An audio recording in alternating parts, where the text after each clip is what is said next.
After years of making herself invisible in a suffocating relationship, Joanne Brooks escapes to Provence with nothing but a broken heart and a desperate need to breathe. She rents a quiet cottage, seeking solitude and a chance to rediscover who she is. But peace shatters the moment she meets her neighbor. Dylan Marchand is powerful, magnetic, and wrapped in shadows. A self-made magnate with dangerous enemies and darker secrets, he's everything she should avoid. Yet when he looks at her, she feels seen for the first time in years, truly seen in all her messy, complicated truth. One dinner turns into stolen moments.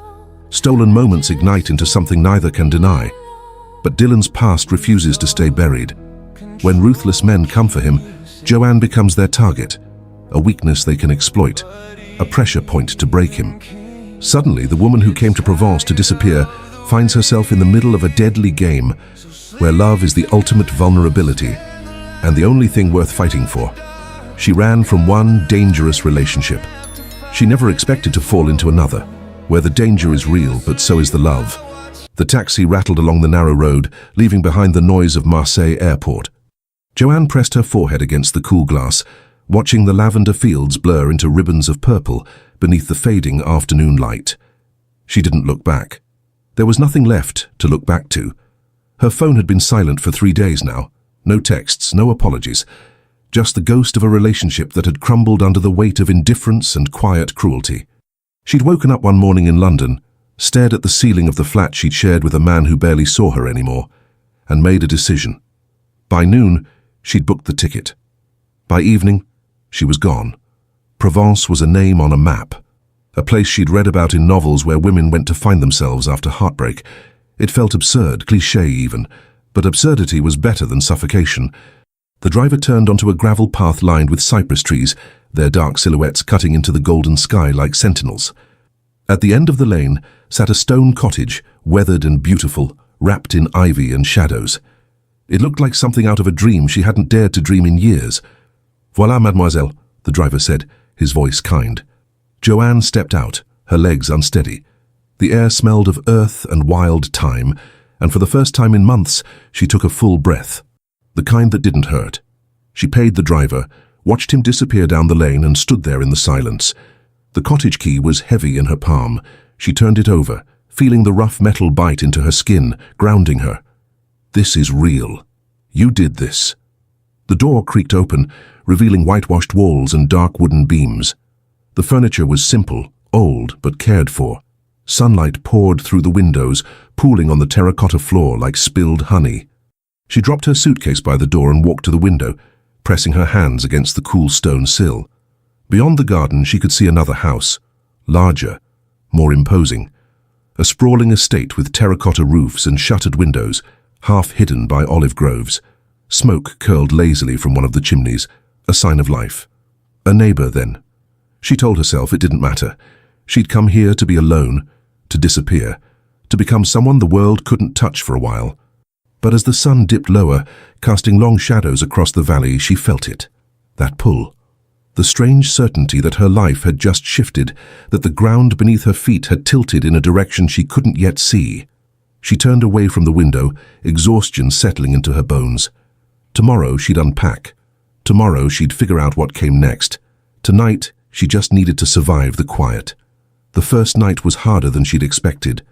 The silence pressed in from all sides, thick and alive. In London there had always been noise, traffic, sirens, the hum of a city that never stopped. Here there was only the wind through the trees and the distant call of something she couldn't name. She lay in bed staring at the ceiling, her mind a carousel of regrets and what-ifs. The image of him surfaced unbidden, his face blank as she told him she was leaving. No anger, no pleading. Just a shrug, as if she were a problem solving itself. She squeezed her eyes shut, willing the memory away. "You don't get to haunt me here." Sleep came eventually, restless and fragmented, and when she woke, the room was flooded with light. She sat up slowly, disoriented, and glanced at her phone. 9:47 a.m. She couldn't remember the last time she'd slept past 7. The kitchen was small but charming, with blue painted cabinets and a window overlooking the garden. She made coffee, strong, bitter the way she'd learned to like it, and took it outside. The morning was impossibly beautiful. The air was crisp, tinged with the scent of rosemary and something floral she couldn't identify. Birds chattered in the trees. The light was golden soft, the kind that made everything look like a painting. She was halfway through her coffee when she heard it. A voice. Deep. Calm. Speaking in rapid French. She turned, and there he was. Standing at the edge of her garden, just beyond the low stone wall that separated her cottage from the estate next door. Tall, dark-haired, dressed in a simple white shirt rolled to the elbows and dark trousers, he looked like he belonged here in a way she never would. He was on the phone, his back to her, one hand gesturing as he spoke. She couldn't understand the words, but the tone was unmistakable. Authority, control, the kind of voice that didn't ask, it commanded. She should have looked away, gone inside, minded her own business, but she didn't. He turned then as if sensing her gaze, and their eyes met. For a moment, neither of them moved. His eyes were dark, unreadable, a shade somewhere between espresso and midnight. They held hers with an intensity that made her breath catch, as if he could see through her skin to the messy tangle of thoughts beneath. Then, without breaking eye contact, he ended the call. "Bonjour," he said, his voice carrying easily across the space between them. Joanne felt heat crawl up her neck. Bonjour." A flicker of something crossed his face. Amusement, maybe, or curiosity. He took a few steps closer, stopping just short of the wall. "You're the new tenant," he said. His English was flawless, touched with the faintest accent that made every word sound deliberate. "I am." She wrapped both hands around her coffee cup, suddenly aware of how disheveled she must look. Bare feet, tangled hair, yesterday's clothes. "Dylan Marchand." He didn't offer his hand across the wall, just inclined his head slightly, a gesture that felt oddly formal and disarming at once. "Joanne," she hesitated. "Joanne Brooks." English. It wasn't a question, but she nodded anyway. His gaze swept over her, quick and assessing, but not invasive.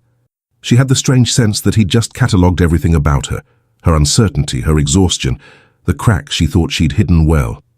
"You picked a quiet place," he said. "That was the idea. Running from something?" The question should have felt intrusive. It didn't.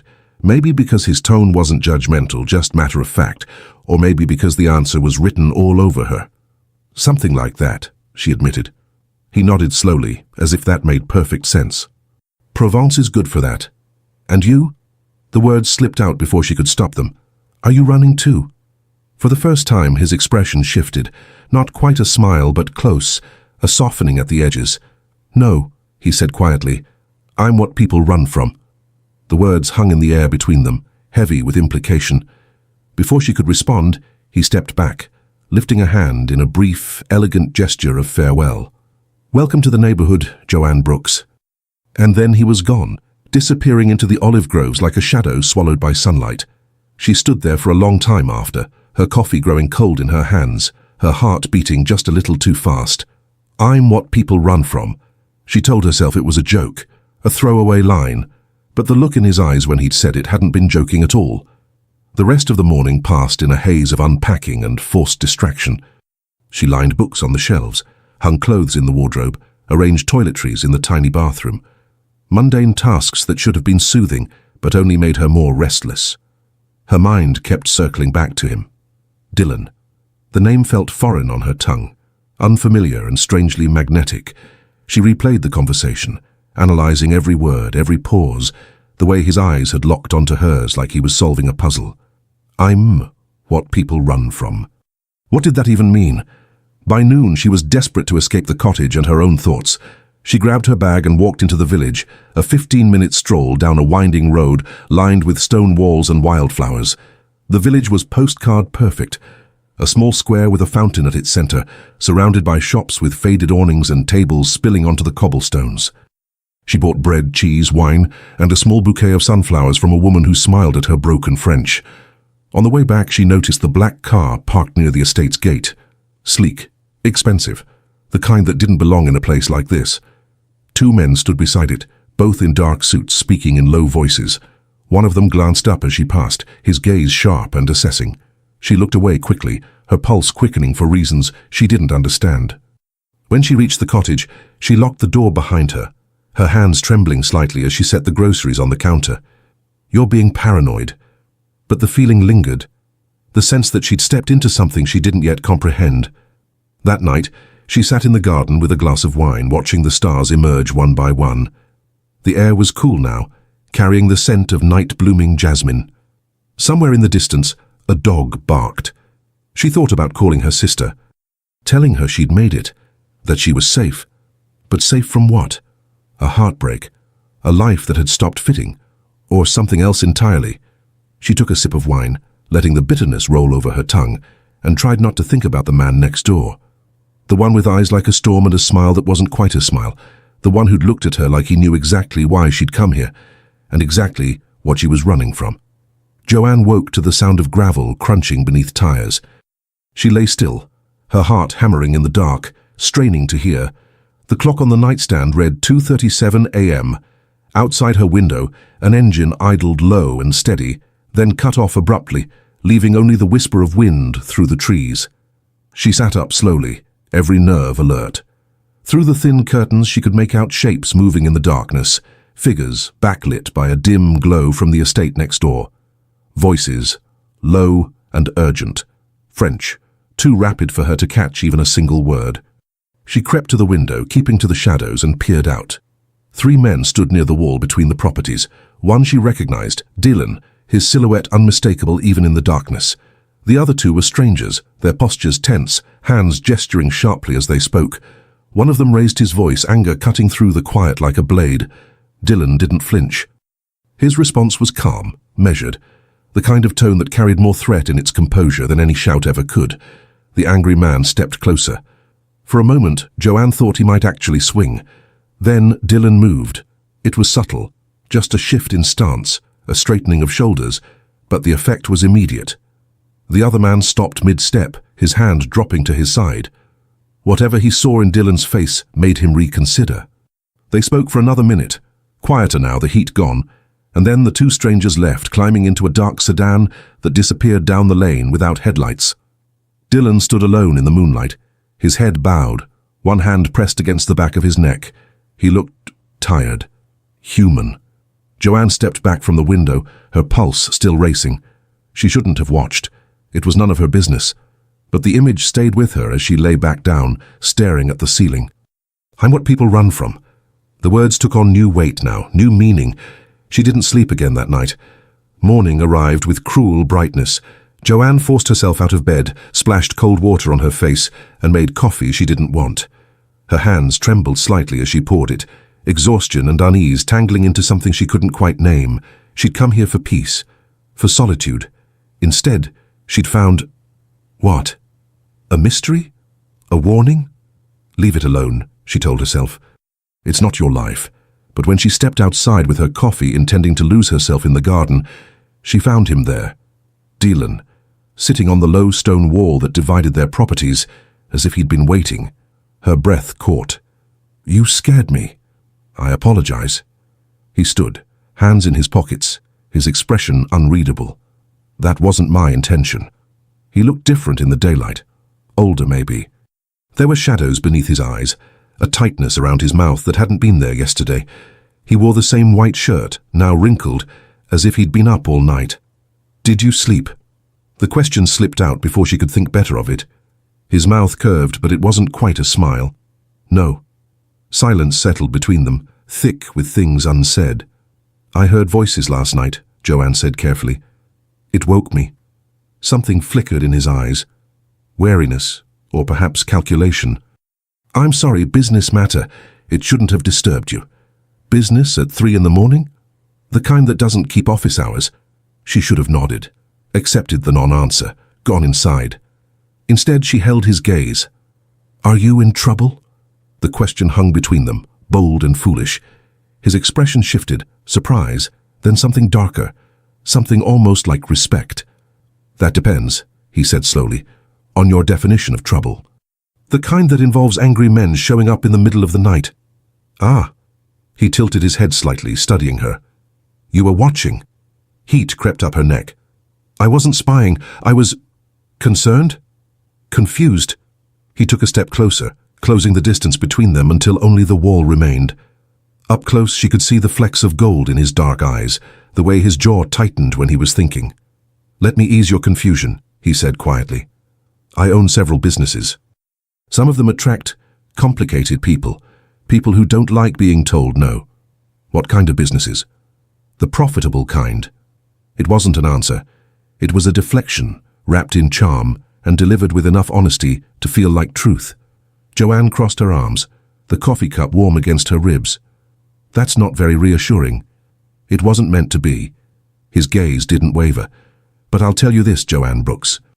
Whatever you heard last night, whatever you think you saw, it won't touch you. You have my word. Why would I trust the word of a stranger?" "Because," he said, and this time his smile was real, brief and devastating, "you're still standing here talking to me." She opened her mouth to respond, but he was already turning away, vaulting over the wall with an ease that spoke of practice. "Wait." He paused, glancing back over his shoulder. "Are you dangerous?" she asked, her voice steadier than she felt. For a long moment he just looked at her, really looked, as if weighing how much truth she could handle. "Yes," he said finally, "but not to you." And then he was gone, disappearing into the olive groves, leaving her alone with her racing heart and a dozen questions she didn't know how to ask. She tried to focus on the mundane, weeding the garden, reading on the terrace, anything to stop thinking about him. It didn't work. Every sound made her look up. Every movement in the periphery of her vision drew her attention toward the estate. She felt like a moth circling a flame, aware of the danger, but unable to pull away. By evening, frustration had given way to defiance. "This is ridiculous. He's just a man, a neighbor." She poured herself a glass of wine, a generous one, and settled onto the terrace with a book she'd been meaning to read for months. The sun was setting, painting the sky in shades of amber and rose. The air smelled of lavender and wood smoke. She was 3 pages in when she heard footsteps on gravel. Her head snapped up. Dylan emerged from the path between the properties, carrying a basket covered with a linen cloth. He stopped at the edge of her terrace, hesitating in a way that seemed uncharacteristic. "I'm interrupting," he said. "Yes." "I'll be quick." He set the basket on the small table beside her. "A peace offering, for the disturbance last night." She stared at the basket, then at him. "You didn't have to." "I wanted to." Slowly she pulled back the cloth. Inside, fresh bread, still warm, cheese, olives, a bottle of wine far better than the one she'd bought in the village, and at the bottom, a small jar of lavender honey, the kind that caught the light like liquid gold. Her throat tightened unexpectedly. "This is too much," she managed. "It's a welcome." He shifted his weight, almost uncomfortable. "And an apology. You came here for quiet. I should have been more careful. Dylan, have dinner with me." The words cut through the evening air, simple and impossible. She looked up sharply. "What?" "Tomorrow night. My house." His hands were in his pockets again, his expression carefully neutral. "Nothing elaborate, just company, if you'd like." Every rational part of her screamed to say no. He was a stranger, a dangerous one by his own admission, a man with secrets that arrived at 3 a.m. in dark sedans. But there was something in his eyes, a loneliness that mirrored her own, a question he was afraid to ask aloud. "Are you brave enough to stay?" "Okay," she heard herself say. Surprise flashed across his face, quickly masked. "Okay? Tomorrow. What time?" 8? "I'll be there." He nodded, a small dip of his chin, and for a moment neither of them moved. The air between them felt charged, electric with possibility and danger in equal measure. "Good night, Joanne." "Good night." She watched him walk away, his figure slowly swallowed by the gathering dusk, and wondered what she'd just agreed to, what she was walking toward, and why, despite every warning bell ringing in her head, she couldn't wait for tomorrow to come. Joanne changed her outfit 4 times before settling on the first one, a simple dress, navy blue falling just below her knees, with delicate cap sleeves that felt right for an evening that wasn't quite a date, but wasn't quite not a date either. She studied herself in the narrow mirror, noting the flush in her cheeks, the nervous energy humming beneath her skin. It's just dinner. With a neighbor. Stop overthinking. But her hands trembled as she fastened a thin silver bracelet, and she knew she was lying to herself. At 7:58 p.m. she stood at her door, staring across the darkening garden toward the estate. Lights glowed warm in the windows, spilling golden rectangles onto the terracotta tiles. Somewhere inside music played, something classical, strings weaving through the evening air. She took a breath, stepped outside. The walk across the shared property felt longer than it should have. Her footsteps crunched too loud on the gravel path. When she reached the main entrance, a heavy wooden door framed by climbing roses, she hesitated. Last chance to turn around. She knocked. The door opened almost immediately. Dylan stood in the doorway, and for a moment, she forgot how to breathe. He'd changed into a dark shirt, sleeves rolled to his elbows, top button undone. His hair was slightly damp, as if he'd just showered. He looked softer, somehow. Less guarded. "You came," he said, and there was genuine relief in his voice. "You doubted I would? I thought you might reconsider. Most people do when they have time to think. I'm not most people." Something shifted in his expression, a warmth that reached his eyes for the first time. "No, I'm beginning to understand that." He stepped aside, gesturing her in. "Please." The interior took her breath away. Exposed stone walls, vaulted ceilings with dark wooden beams. The space was open and airy, furnished with pieces that looked both antique and comfortable. Worn leather chairs, a massive wooden table, shelves lined with books in multiple languages. Art hung on the walls, originals by the look of them, landscapes mostly, capturing Provence in different lights and seasons. It wasn't what she'd expected. Too warm. Too lived in. Too human. "This is beautiful," she said, turning slowly to take it all in. "Thank you." He closed the door behind her, his presence a tangible warmth at her back. "I've had time to make it feel like home." "How long have you been here?" 5 years, give or take." He moved past her, leading her deeper into the house. "Wine?" "Please." The kitchen was as stunning as the rest, all white marble and dark wood, with copper pots hanging from hooks and herbs growing in terracotta pots on the windowsill. He poured 2 glasses of red wine with practiced ease, then handed her one. Their fingers brushed, a spark of contact that made her pulse jump. "To new neighbors," he said, raising his glass. "To peace and quiet," she countered, a hint of irony in her tone. His smile was rueful. "I've already failed you there." They drank, and she tasted blackberries and something darker, earthier. It was the kind of wine that cost more than her flight to France. "Dinner's almost ready," Dylan said, moving to the stove where something simmered in a copper pot, filling the air with the scent of tomatoes, garlic, and fresh basil. "I hope you're not vegetarian. I should have asked." "I'm not, and I'm not picky." "Good." He stirred the pot, tasted, adjusted the seasoning with the confidence of someone who'd done this 1,000 times. "Cooking relaxes me. Most people find that strange." "I don't." He glanced at her over his shoulder. "What relaxes you?" The question felt intimate, like he was asking for more than a simple answer. "I used to paint," she admitted. "Watercolors mostly. Nothing good, but it helped me quiet my mind." "Used to."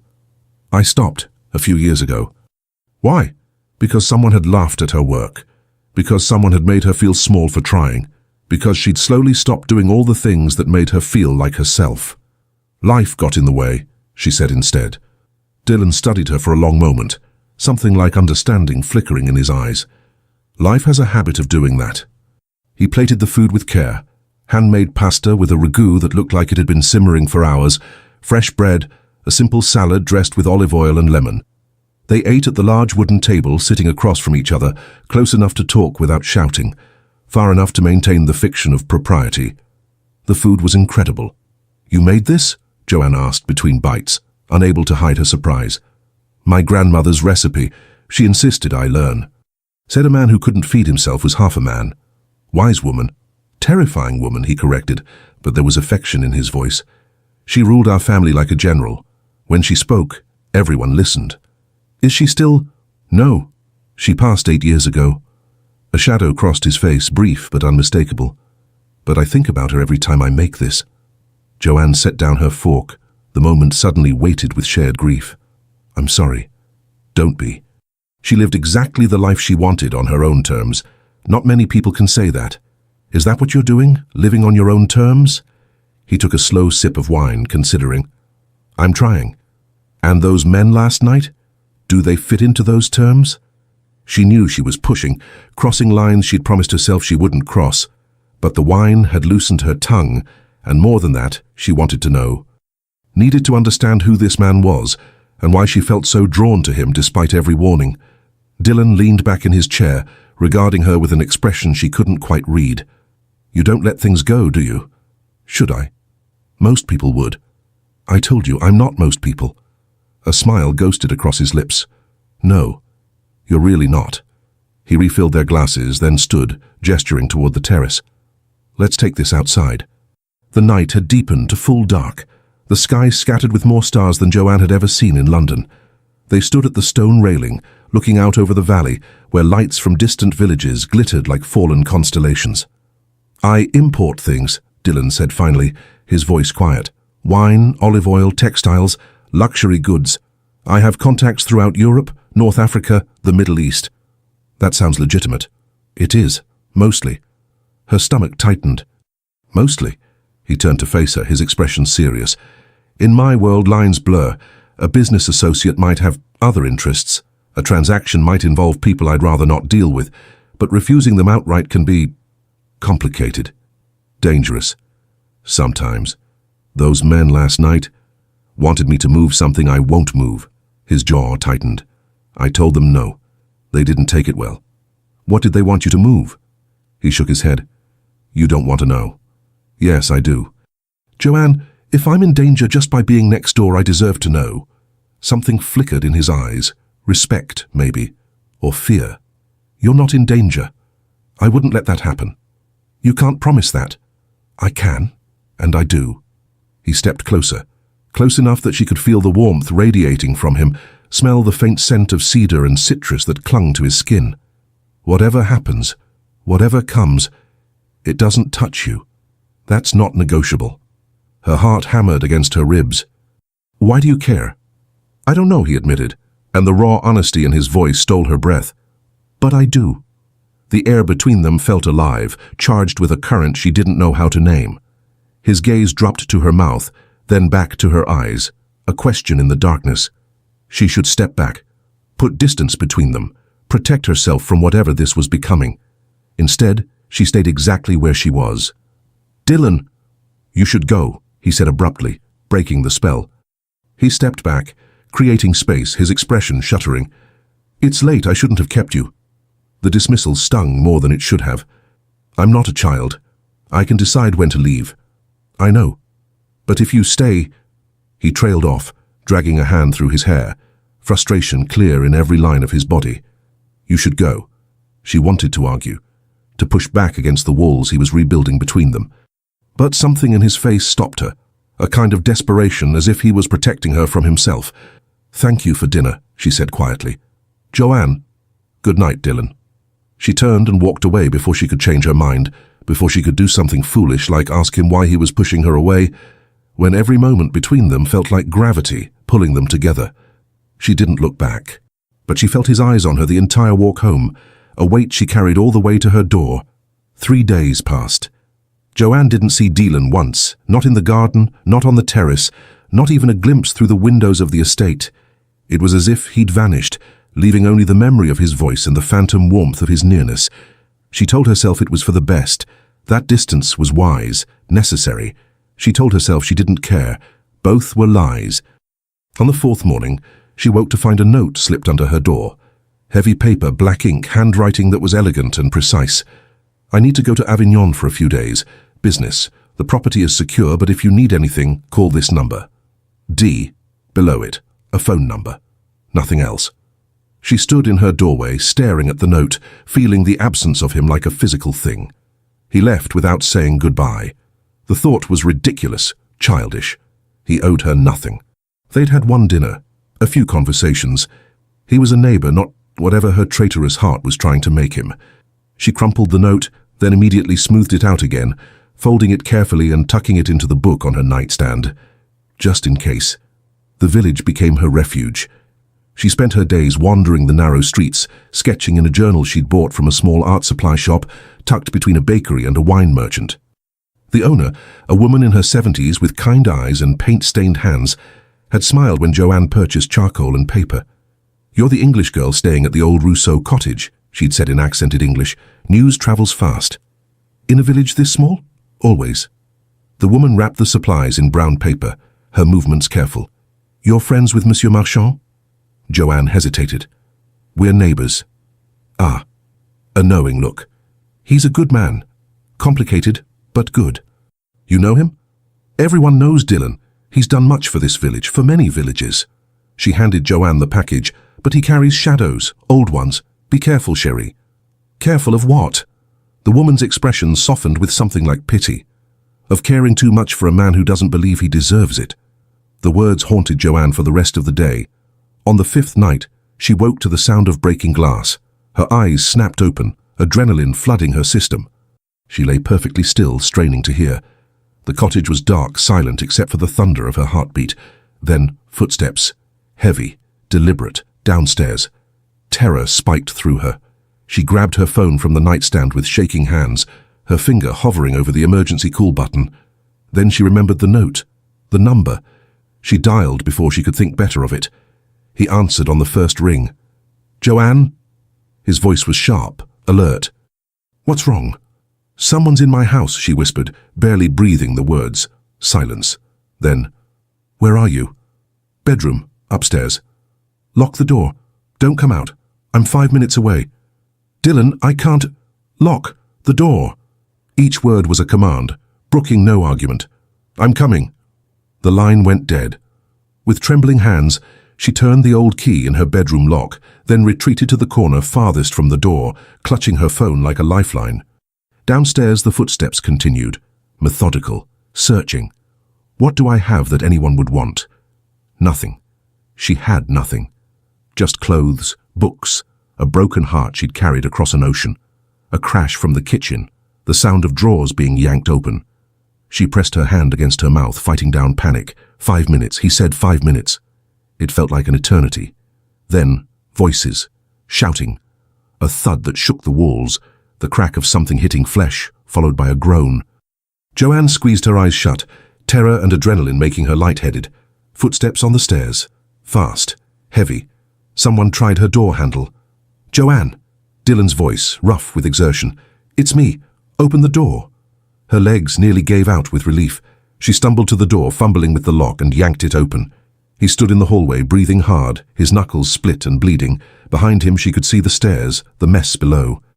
"Are you hurt?" His hands were on her shoulders, his eyes scanning her face, her body, checking for injuries with an intensity that bordered on frantic. "No, I'm fine, Her voice broke. "What happened?" "Later." He pulled her against him, one hand cradling the back of her head. "You're safe. That's all that matters." She let herself sink into him for just a moment, feeling the solid warmth of his body, the rapid beat of his heart against her cheek. Then reality crashed back. She pulled away. "Is he still down there?" He left, through the back. Dylan's expression was dark, dangerous. "I've called someone to secure the property. They'll be here in 10 minutes. "Who was he? What did he want?" "You're coming with me." It wasn't a request. "Pack a bag. Enough for a few days." "Dylan." "Now, Joanne." The steel in his voice left no room for argument.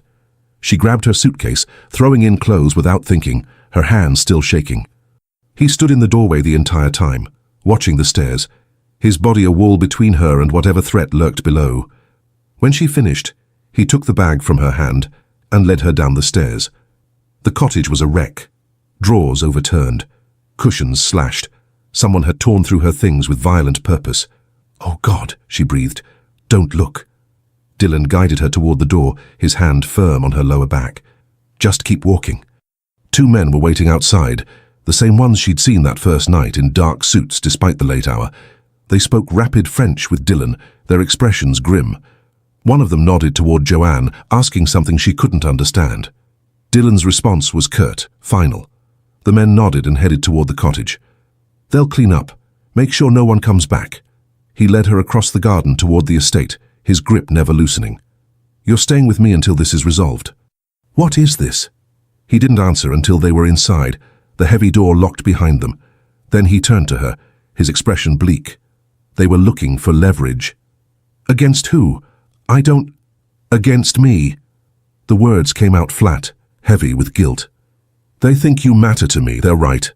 The admission hung between them, raw and electric. "I don't understand," she whispered. "The men I refused. They don't accept no." He moved to the bar, poured 2 glasses of whiskey with hands that weren't quite steady. "They're escalating, trying to find pressure points. And they think I'm yours. I've been careful, but not careful enough." He handed her a glass, his fingers brushing hers. I'm sorry, this is my fault. It's not. It is. His voice was harsh, self-recriminating. I should have stayed away from you. Should have known better. You couldn't have predicted this. I could have. I did. He downed his whiskey in one swallow, his jaw tight. I knew what getting close to you might mean. I did it anyway. Joanne set her glass down, untouched. Then why did you leave? 3 days without a word. To protect you. He laughed, the sound bitter. Some protection that turned out to be... Dylan, you're in danger because of me. Because I was selfish enough to want... He trailed off, dragging a hand through his hair. You should hate me. I don't. He looked at her then, really looked, and the naked vulnerability in his eyes took her breath. You should, he said quietly. She crossed the space between them, closing the distance he'd tried so hard to maintain. I don't hate you. I'm angry, yes. Scared, definitely. But I don't hate you. Joanne, tell me the truth. All of it. He held her gaze for a long moment, some internal war playing out behind his eyes. Then finally he nodded. All right, he said. But you're going to wish I'd stayed a stranger. And as the night deepened around them, he began to talk, to tell her about the business deals that crossed lines, the favors owed, the people who saw violence as negotiation and loyalty as currency. And with every word, Joanne understood more fully what he'd meant that first day. I'm what people run from. But as she listened, watching the pain and resignation in his face, she made a choice. She wasn't running. Not this time. Dawn broke grey and uncertain, light seeping through the tall windows in pale washes. Joanne sat curled in an armchair, a blanket Dylan had draped over her shoulders sometime in the night. He stood across the room, silhouetted against the window, hands in his pockets, exhaustion etched into every line of his body. They'd talked for hours. He'd told her everything, or as much as she could absorb in one night. The empire he'd built from his grandfather's modest import business. The powerful men who'd wanted pieces of it, the compromises he'd made and the lines he'd refused to cross. The moment when refusing had turned him from an asset into a problem. The shipment they wanted me to move, he said, his voice rough from talking. It wasn't wine or textiles, it was people, women, girls, some of them.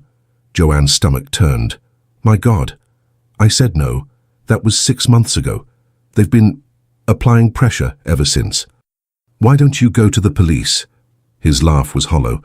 Some of them are the police or politicians or businessmen whose names you'd recognize. He turned to face her, his expression bleak. The kind of power they have, it doesn't answer to laws. Then what do you do? Survive. Stay vigilant. Protect the people I care about. His gaze held hers. But I failed at that last part, didn't I? I'm fine. This time. What about next time? Then we make sure there isn't a next time. He stared at her, something like disbelief crossing his face. You should be running, getting as far from me as possible. I've done enough running. She stood, letting the blanket fall, and crossed to him. I came to Provence to escape a life that was slowly suffocating me, a relationship where I'd made myself smaller and smaller until I barely existed. I'm not doing that again. This isn't the same. Isn't it? She held his gaze, refusing to look away. You're asking me to disappear, to make myself invisible for my own safety. That's exactly what I left. Joanne, this is different. This is real danger. I know. Her voice softened. But I also know I'd rather face danger beside someone who sees me than safety with people who don't. His breath caught. You don't know what you're saying. I do. For a long moment, neither of them moved. The air between them felt electric, charged with all the things they hadn't said, all the boundaries they were dancing around. I can't promise you safety, he said finally, his voice barely above a whisper. I'm not asking you to. I can't promise you normal or easy. I don't want normal. Normal was killing me. Then what do you want? The question hung between them, heavy with possibility. What do I want? She'd spent so long denying her own desires, smoothing herself down to fit someone else's vision, that the question felt foreign, dangerous. But standing here in the grey dawn light, with a man who trusted her with his darkest truths, she knew the answer. I want to feel alive, she said. I want to matter to someone who matters to me. I want to stop apologizing for taking up space in the world. His eyes darkened. You matter. Then stop trying to push me away. I'm trying to protect you. I know. But maybe that's my choice to make. He took a step closer, closing the distance between them until she could feel the heat radiating off him, see the flecks of gold in his dark eyes. "You terrify me," he admitted, his voice raw. "I've faced down men with guns, navigated business deals that could have ended me, walked through fire without flinching, but you—" He reached up, his hand hovering near her face, not quite touching. "You make me want things I have no right to want." "Like what?" "Like this." He closed the distance, his hand finally making contact, cupping her jaw with a gentleness that belied the calluses on his palms. His thumb traced the line of her cheekbone, a feather-light touch that sent shivers down her spine. "I should let you go," he murmured. "But you won't." "No." The word was a surrender. "God help me, I won't." When he kissed her, it was nothing like she'd imagined. Not rough or desperate, but slow, deliberate. As if he was memorizing the moment, the taste of her, the way she fit against him. She melted into it, her hands finding the fabric of his shirt, anchoring herself to him. He tasted like whiskey and exhaustion, and something darker, wilder, something that matched the reckless courage blooming in her chest. When they finally broke apart, both breathing hard, he rested his forehead against hers. "This is a terrible idea," he said. "Probably. I'm going to hurt you." Not intentionally, but, "Dylan." She pulled back enough to meet his eyes. "I know who you are, what your life involves. I'm choosing this anyway. Stop trying to make my decisions for me." A smile ghosted across his lips. "You're stubborn. You're one to talk." He laughed, the sound surprised and genuine, and she felt it like sunlight breaking through clouds. "All right," he said. "But we do this my way. You stay here until the threat is contained. No arguments." "How long?" "However long it takes." She should have protested, insisted on her independence, but the memory of footsteps in her cottage, the violation of her space, still made her skin crawl. "Okay," she said, "but I'm not hiding. I'm not going to be a prisoner." "You won't be, but you'll have protection. One of my men will be nearby whenever you go out." "Dylan." "Non-negotiable." His expression was firm. "You want to make your own choices? Fine. But this is mine. I won't lose you because I was too proud to take precautions." The words, "lose you," hung in the air between them, weighted with meaning neither of them was ready to fully acknowledge. "Fine," she conceded, "but I need things from the cottage, my art supplies, clothes. Make a list. I'll have someone pack them. I can do it myself." "Joanne." His hands settled on her shoulders, his gaze intense. "Please, let me do this. Let me keep you safe in the ways I can." The vulnerability in his voice undid her. "All right?" Relief flickered across his face. "Thank you. But I need coffee, and food, and maybe a shower." "Of course." He stepped back, running a hand through his already disheveled hair. "The guest room is upstairs, second door on the left. There are towels in the bathroom. Take whatever you need." "And you?" "I have calls to make. Arrangements." His jaw tightened. "I need to send a message that you're under my protection. Make it clear what happens to anyone who touches you." A shiver ran through her, fear and something else she didn't want to name. "What kind of message?" "The kind they'll understand." He leaned in, pressing a kiss to her forehead, gentle and devastating. "Don't worry, I'll handle it." As she watched him walk away, pulling out his phone, switching seamlessly into rapid French, Joanne realized she'd crossed a threshold she couldn't uncross. She was in his world now, for better or worse. The shower helped. Hot water sluiced away the grime of fear, though it couldn't touch the deeper exhaustion. Joanne stood under the spray, eyes closed, trying to process the past 12 hours. Someone broke into my home. Dylan kissed me. I'm living in his house. He's sending messages to dangerous men on my behalf. When laid out like that, it sounded insane, like the plot of a thriller novel she'd never choose to read.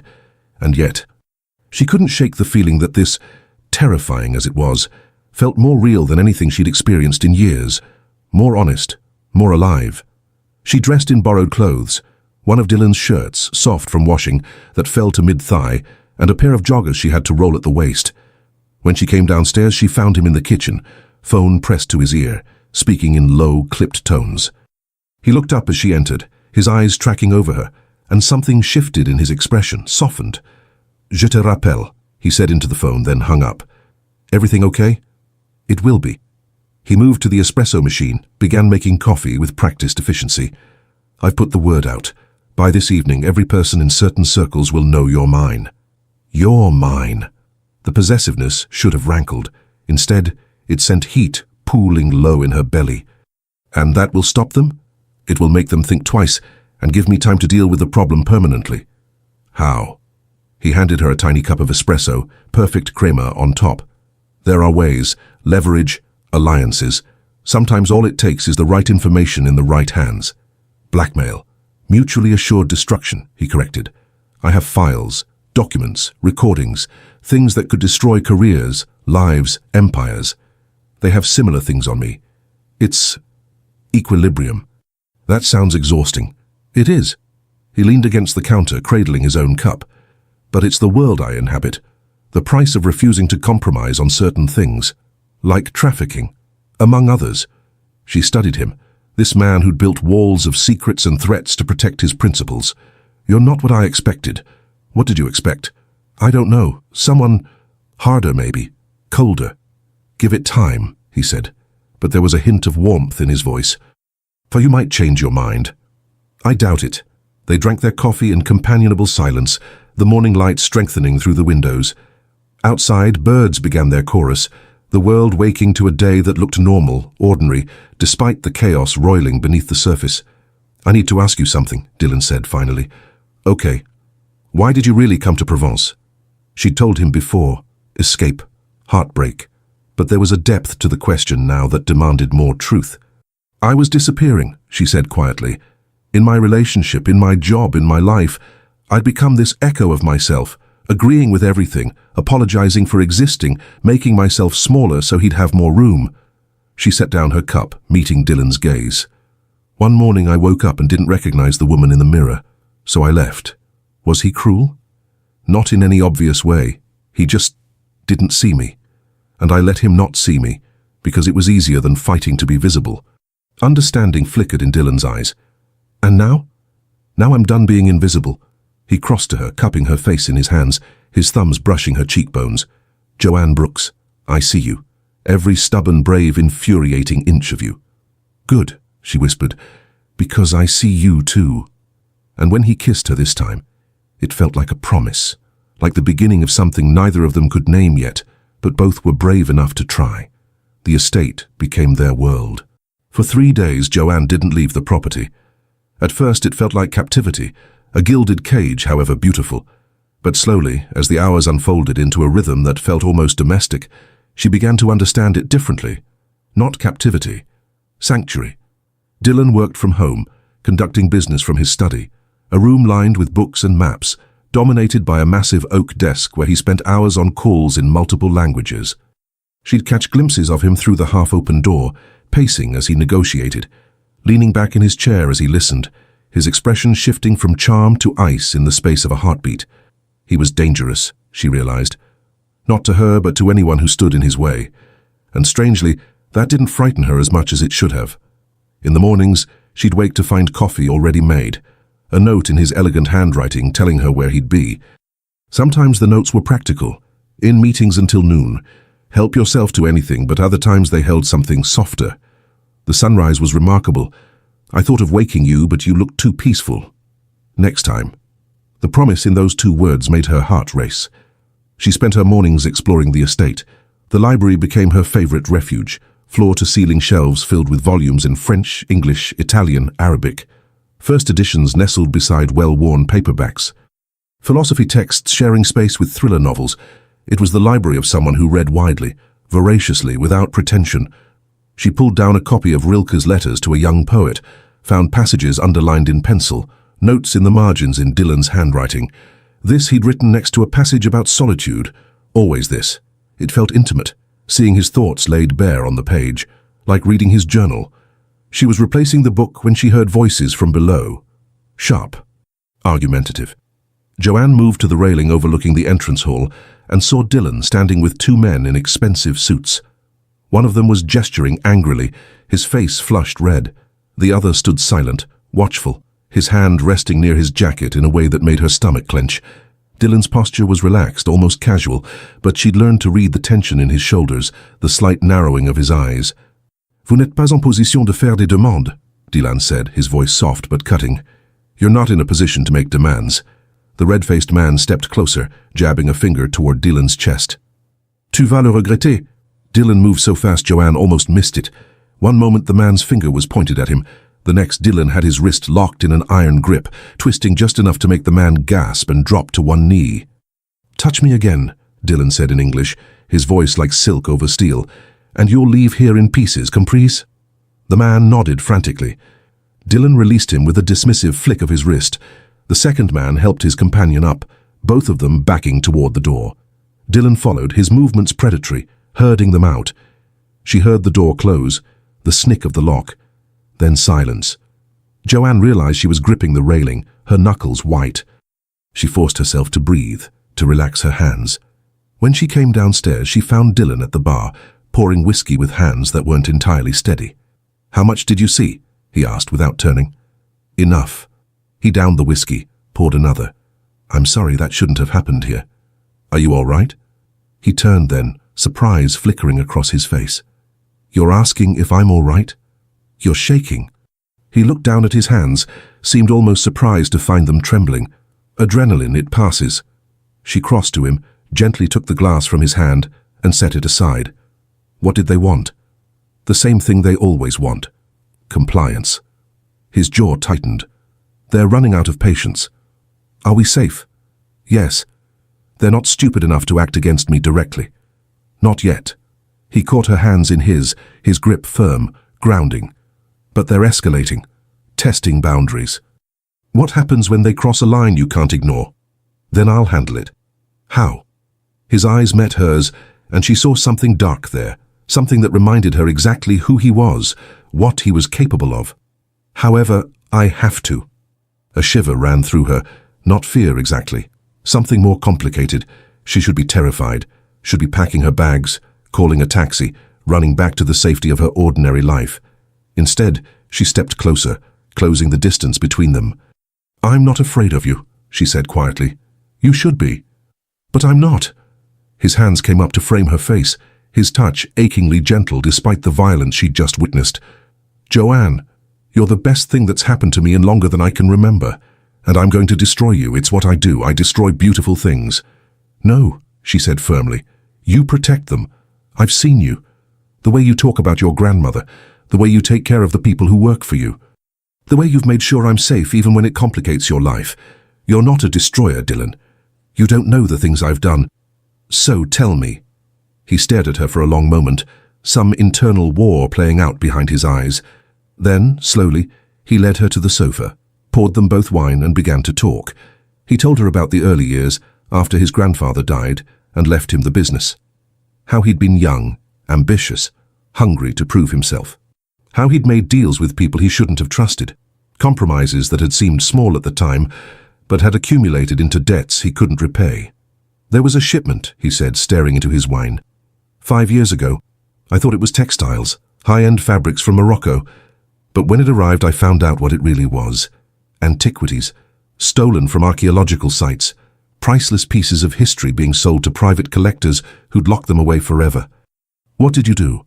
I should have called the authorities. That would have been the right thing. His mouth twisted bitterly. But I was afraid. The people I'd made the deal with, they had connections, power. I convinced myself that exposing them would destroy my business, hurt the people who depended on me. So you let it go? Worse, I delivered the shipment. He finally looked at her, and the self-loathing in his eyes was painful to witness. I took the money. I told myself it was just objects, that no one was getting hurt. I told myself a lot of lies. Joanne absorbed this, turning it over in her mind. But you stopped. Eventually, when they came back asking for more, wanting me to expand the operation, that's when I realized what I'd become, what I was enabling. He set down his wine, his hands clenching into fists. So I said no. And I've been saying no ever since, no matter what they threaten or promise. The women they wanted you to move would never have been the first time if I'd kept saying yes to the harmless things. His voice was raw. Every compromise is a step toward the next one. I learned that too late.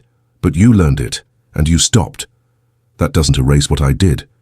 No, she agreed, but it matters that you're trying to do better now. He looked at her with something like wonder. How are you not running? How are you sitting here looking at me like I'm not a monster? Because you're not. You're a man who made mistakes and is trying to atone for them. That's not a monster. That's just human. Joanne, we've all got things we regret, Dylan. Choices we wish we could take back. Mine just happened to be smaller, less dramatic. But the shame feels the same, doesn't it? The weight of knowing you weren't your best self when it mattered. His throat worked as he swallowed. Yes. So maybe we're both just trying to be better than we were. Maybe that's enough. He pulled her to him then, his arms wrapping around her, his face buried in her hair. She felt him shaking, with relief or grief or something between, she couldn't tell. You're too good for this, he murmured against her temple. Too good for me. Stop deciding what I deserve. That's my job. A sound escaped him, half laugh, half sob. God, you're stubborn. You've mentioned that.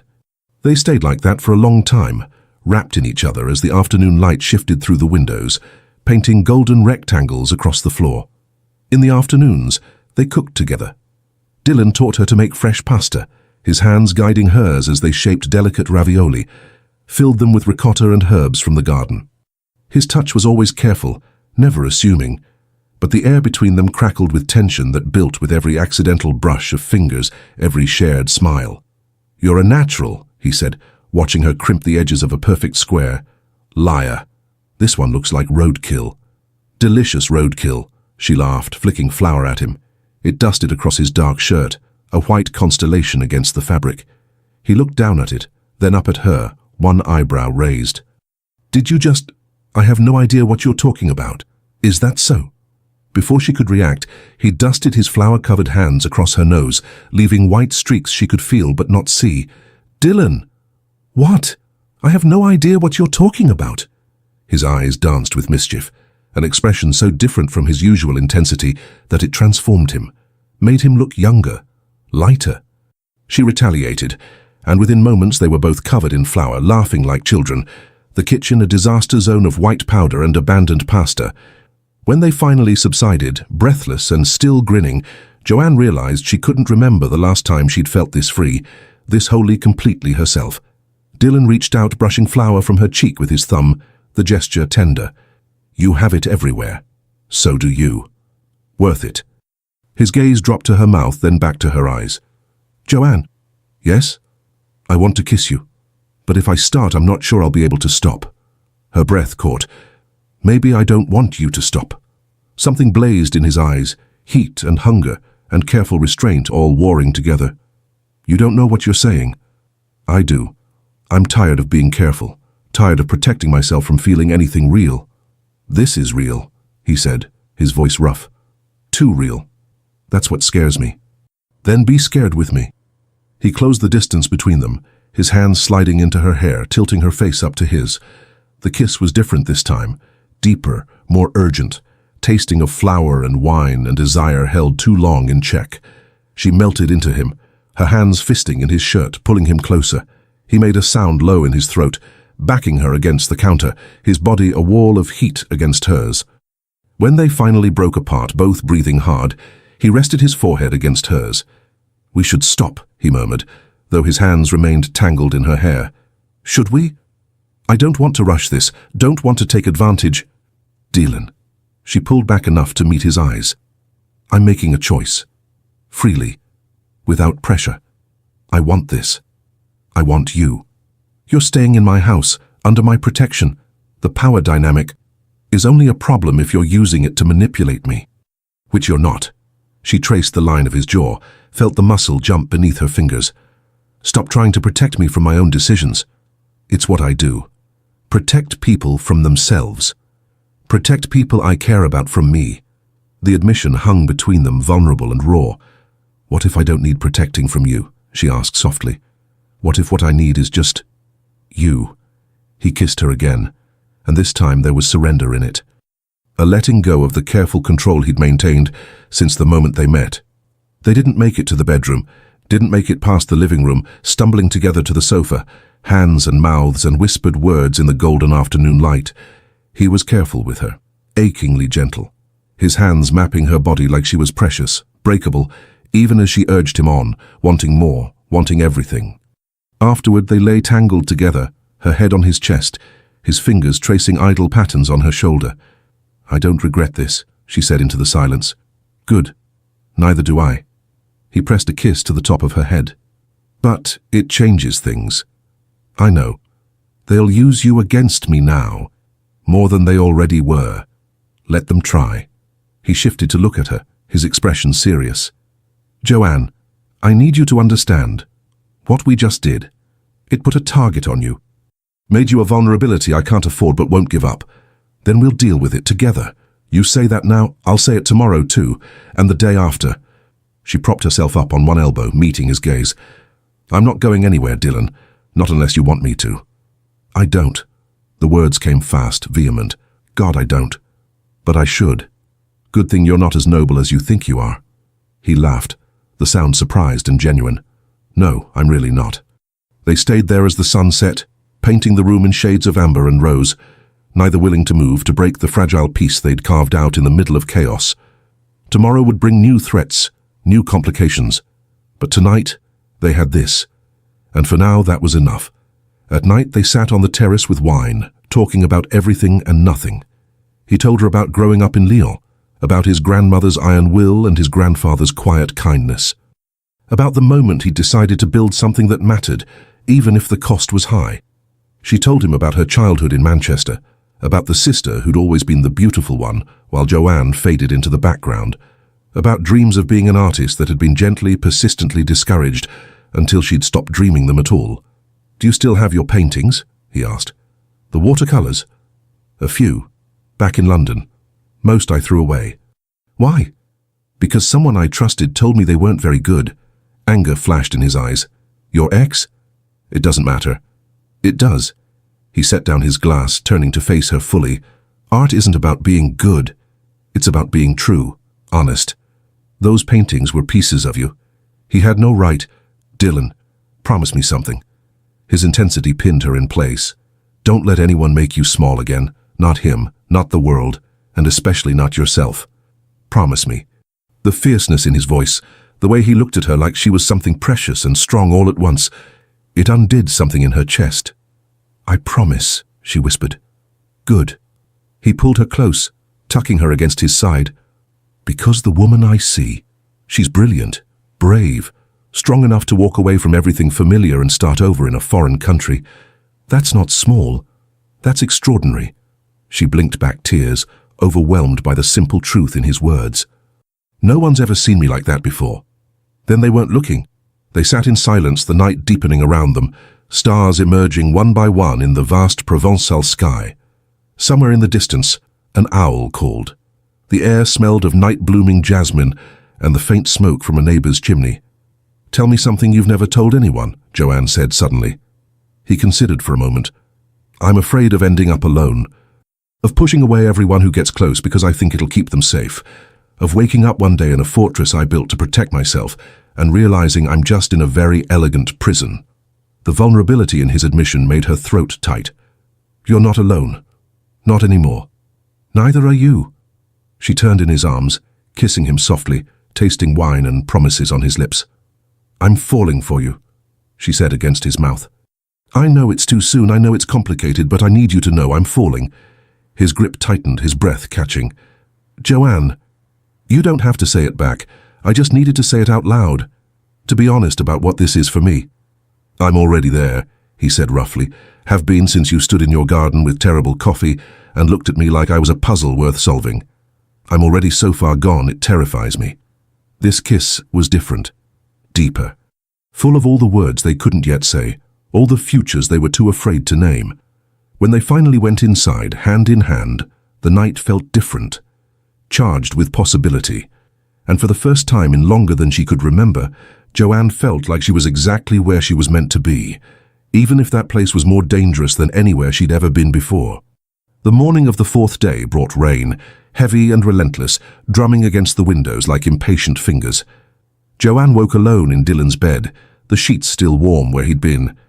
She could hear him downstairs, his voice low and urgent, speaking rapid French into the phone. Something had changed. She could feel it in the air, thick with tension. She dressed quickly in jeans and one of his sweaters, soft cashmere that smelled like him, cedar and citrus, and made her way downstairs. Dylan stood in the study, his back to the door, one hand braced against the window frame as he spoke.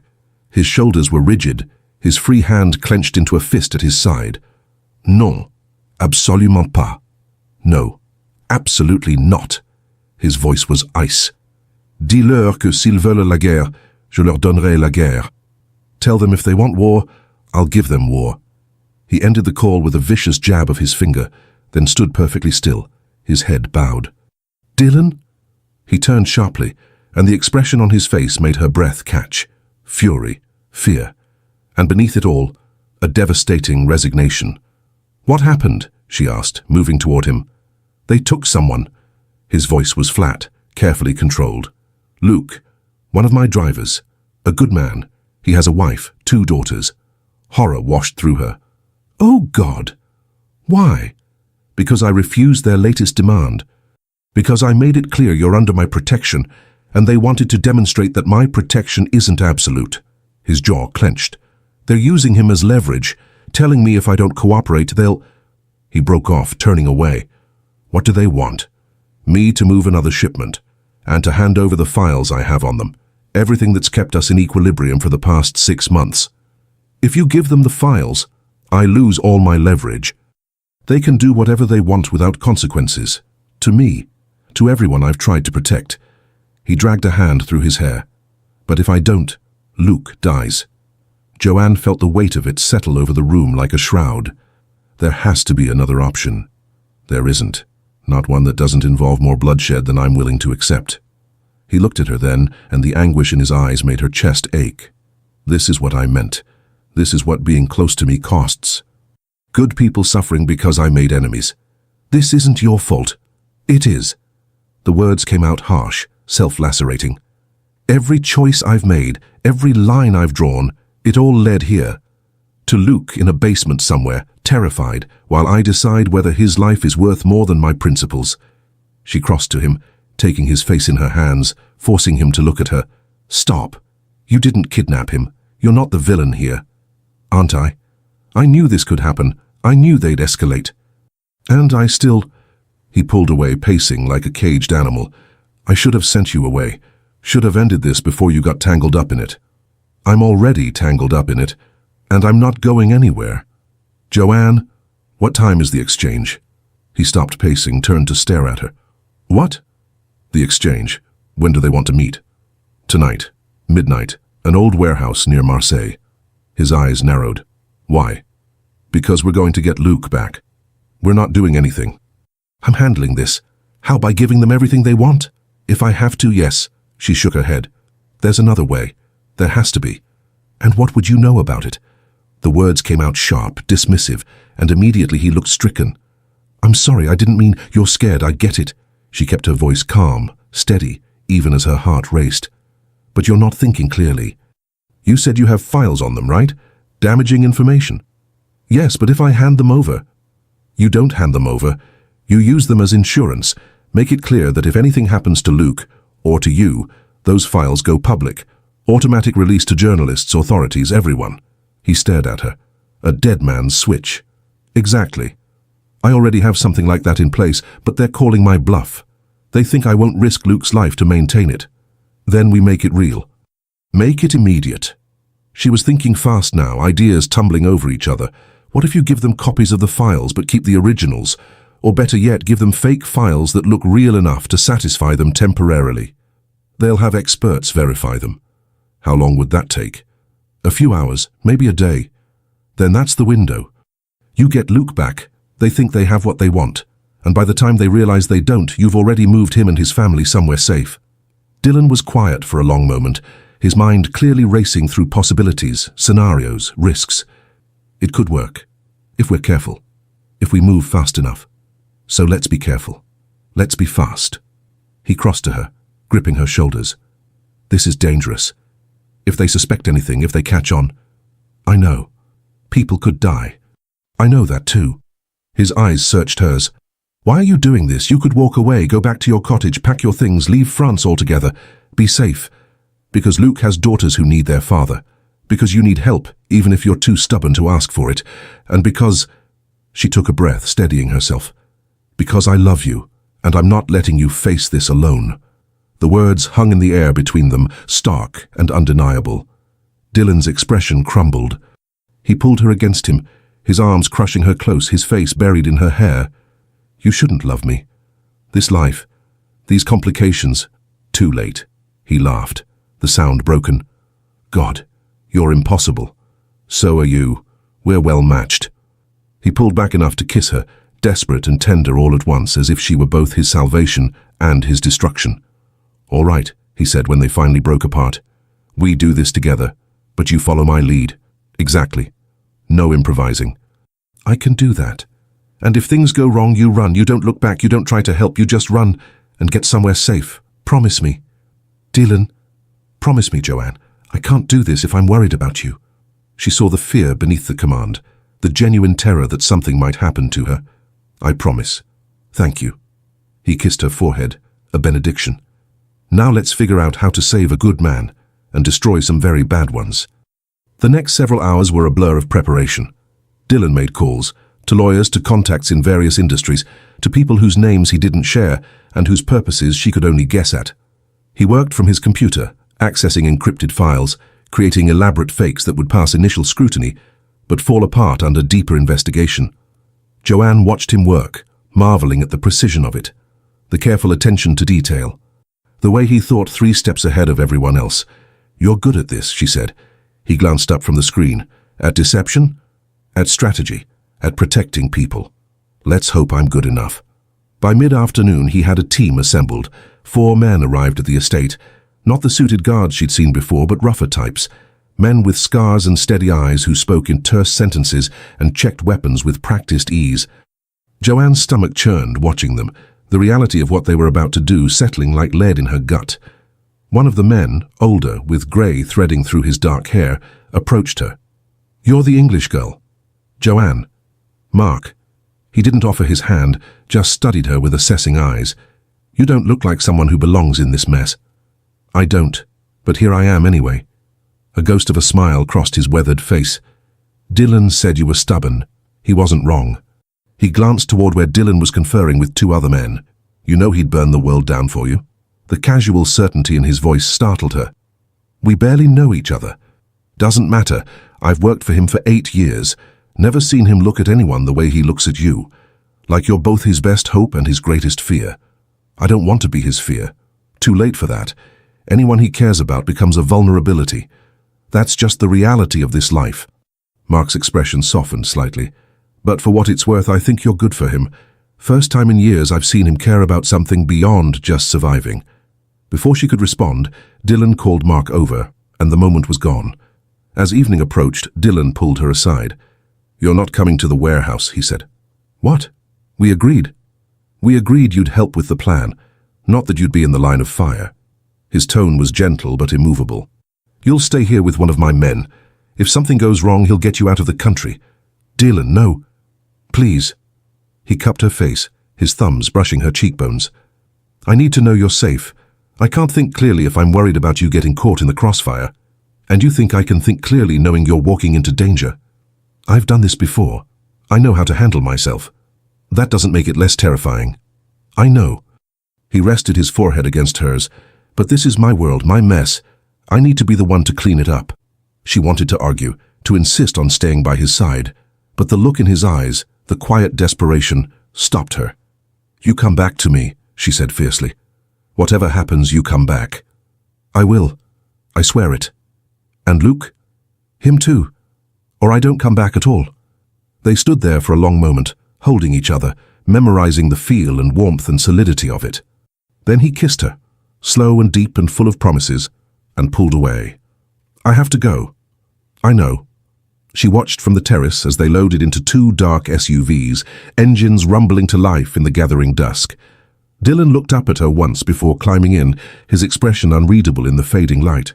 Then they were gone, taillights disappearing down the lane. And Joanne was left alone with her fear and a guard named Philippe, who barely spoke but watched the perimeter with unwavering attention. The hours crawled past with agonizing slowness. Joanne paced the living room, unable to sit still, unable to focus on anything but the clock ticking toward midnight. Philippe had made coffee, offered food, but she couldn't stomach anything. At 11:47 p.m., her phone buzzed. A text from Dylan. In position. Radio silence from here. I love you. Her hands trembled as she typed back, Come home safe, I love you too, then nothing. Midnight came and went. 12:30, 1 a.m. The silence was unbearable. At 1:23 a.m., headlights appeared in the distance. Joanne's heart leapt into her throat. She ran to the window, Philippe close behind, his hand on his weapon. The SUVs pulled up to the house. Doors opened. Dylan emerged first, followed by Mark and the others. And then Luke, stumbling slightly, one arm around Mark's shoulders for support. Relief crashed through her so violently she had to brace herself against the wall. They'd done it. They'd actually done it. She ran outside, meeting Dylan halfway across the courtyard. He caught her, lifting her off her feet, burying his face in her neck. You're okay, she breathed. You're okay. We're okay. He set her down, cupping her face. It worked. The fake files bought us enough time. Luke's safe. His family. Already being moved to a safe house in Switzerland. New identities, new life. They'll be protected. Tears streamed down her face. Relief, joy, residual terror all mixing together. I was so scared.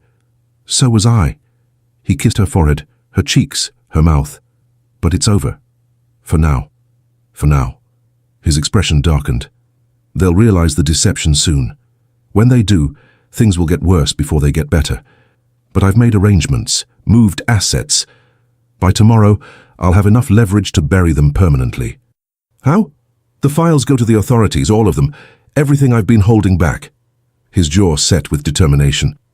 I'm done playing their game, done compromising. Whatever consequences come from exposing them, I'll face them. But they're done hurting people I care about. Joanne stared at him, understanding the magnitude of what he was saying. You could go to prison. I could.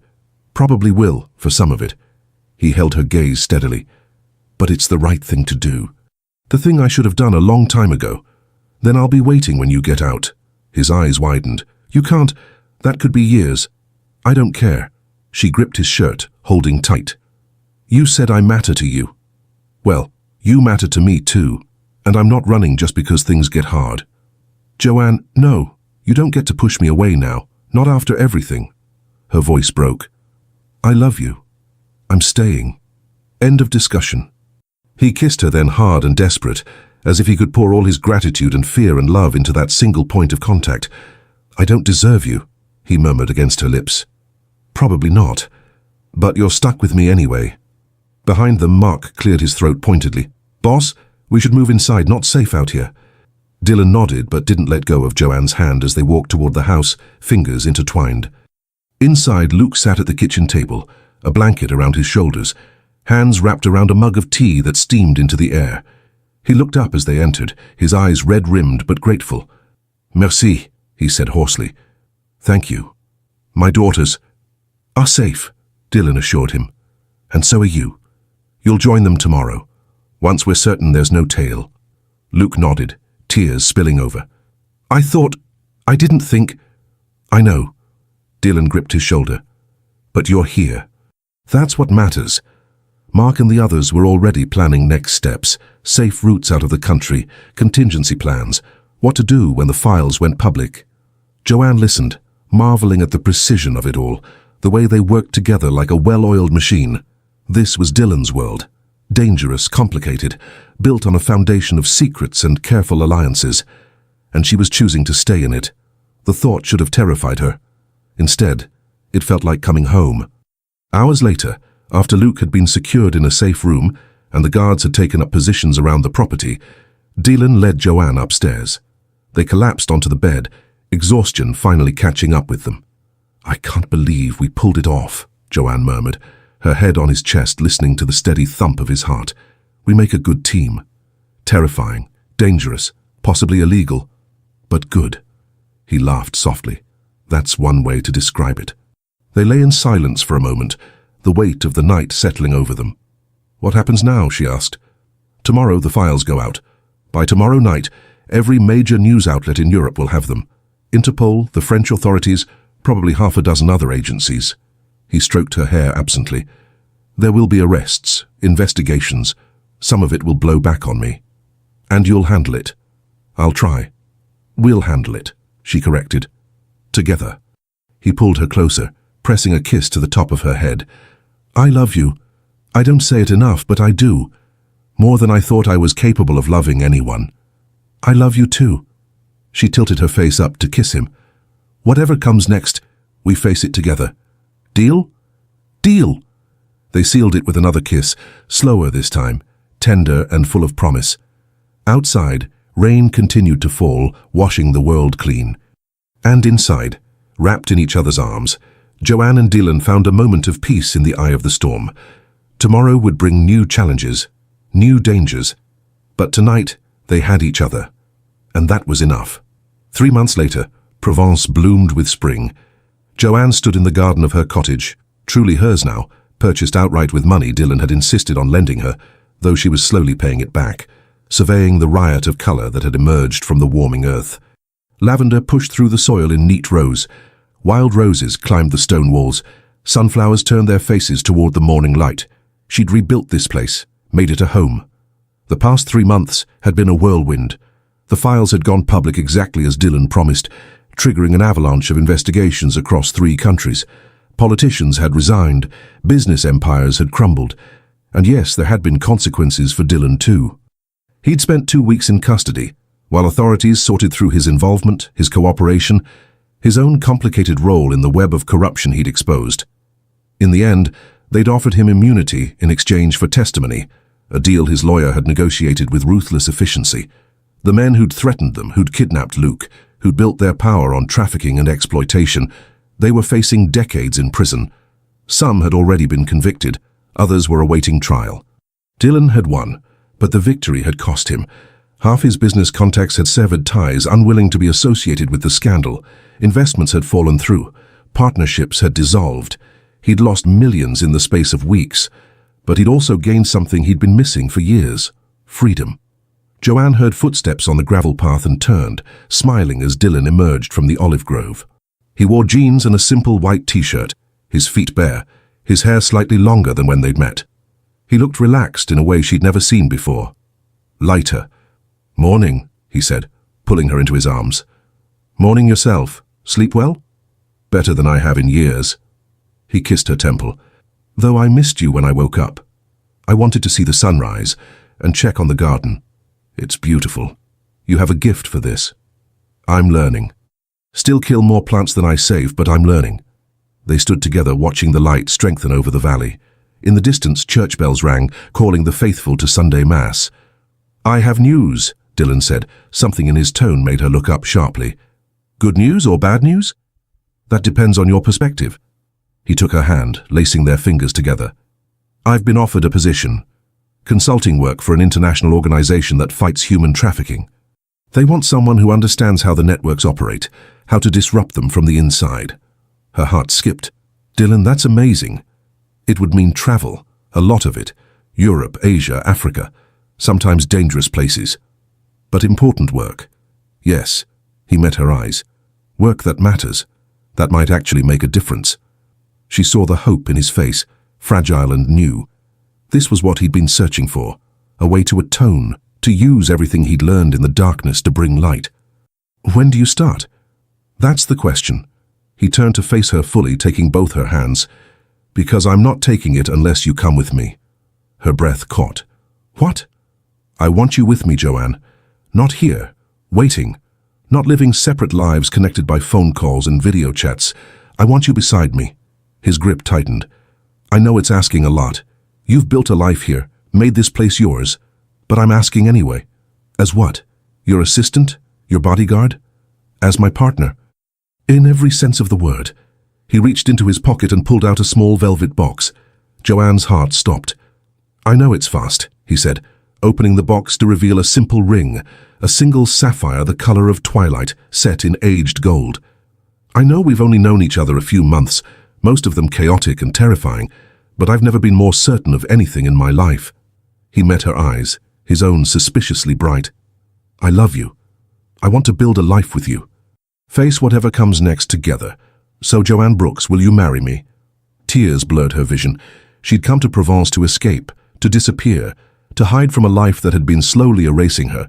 Instead, She'd found a man who saw her completely, who challenged her, who believed in her even when she didn't believe in herself. She'd found herself again. "Yes," she breathed. "Yes, of course, yes." His expression transformed, pure joy breaking across his face like sunrise. He slipped the ring onto her finger with trembling hands, then kissed her until they were both breathless and laughing. "You're sure?" he asked against her lips. "It won't be easy. The work is dangerous, the travel constant." "I'm sure." She cupped his face, thumbs brushing his cheekbones. "I didn't come all this way to play it safe. I came to live, really live, and I want to do that with you. God, I love you. I love you too." They kissed again, deeper this time, the morning sun warm on their skin, the scent of lavender and earth surrounding them. When they finally broke apart, Dylan rested his forehead against hers. "We should celebrate. Champagne, a proper dinner, maybe—" "Or," Joanne interrupted, sliding her hands under his shirt, feeling the warmth of his skin. "We could go inside and celebrate privately first." Heat flared in his eyes. "I like the way you think." He swept her up, making her laugh as he carried her toward the cottage. She wrapped her arms around his neck, her ring catching the light, scattering tiny rainbows across the stone walls. Behind them, the garden bloomed in riotous color.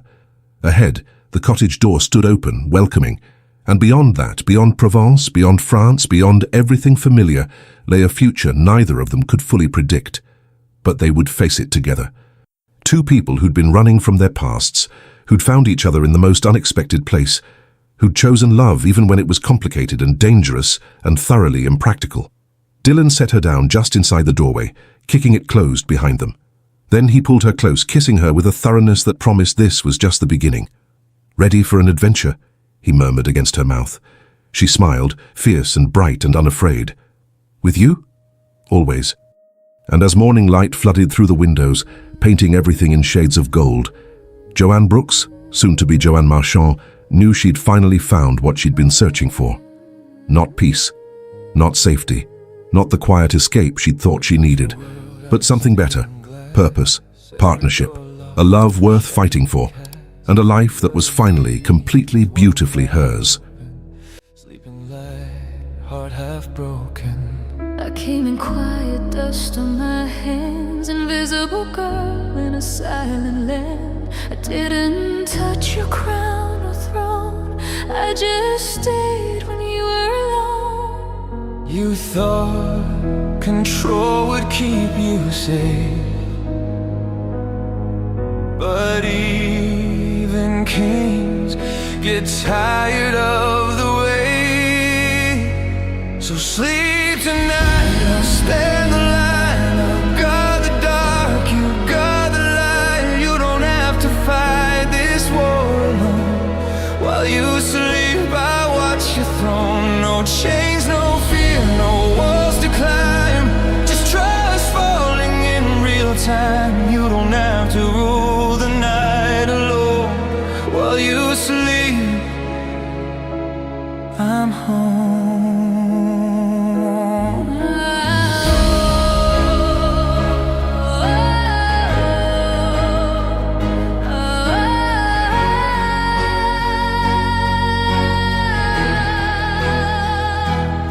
Your scars don't scare me, I see the truth. Everyone survived is proof. You learn to lead with fists of stone, but never learned how to rest your bones. I don't want power, I don't want gold, I don't want secrets you've already sold. I just want the space beside your breath, where fear finally meets its end. You guarded the world from falling apart, but who was God in your heart? So sleep tonight, I'll stand the line, I'll guard the dark, you guard the light. You don't have to fight this war alone. While you sleep, I watch your throne. No chains, no fear, no walls to climb, just trust falling in real time. You don't have to rule the night alone. While you sleep, I'm home. If the